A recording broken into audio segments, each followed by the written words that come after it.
Ready when you are. Okay. Ready? Yep. Okay.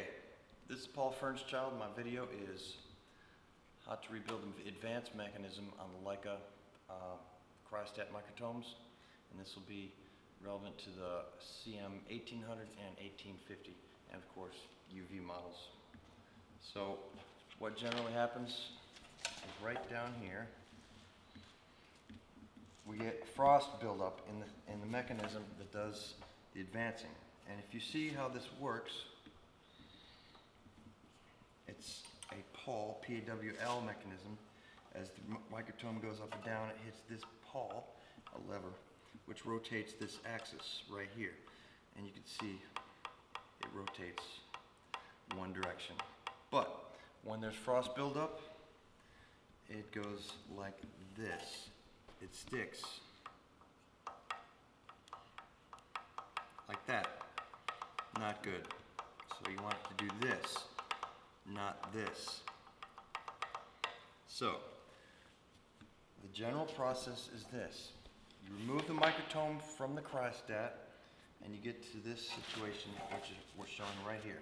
And in the owner's manual, it shows you how to do that by loosening these two screws, removing the two screws right here.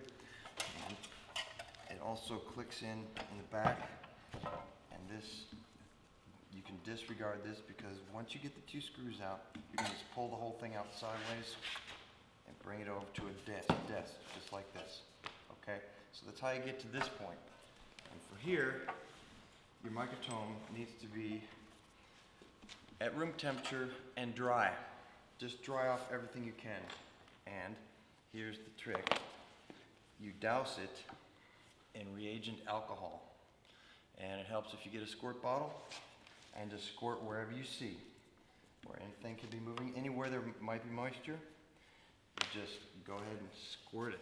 And then when the alcohol evaporates, it'll take the moisture with it. Okay, so this cover comes off with the two thumb screws on the side, and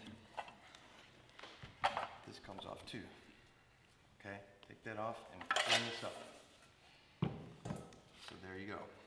You can just squirt the alcohol all over the place, especially in these areas where this axis stays put on the upswing, downswing,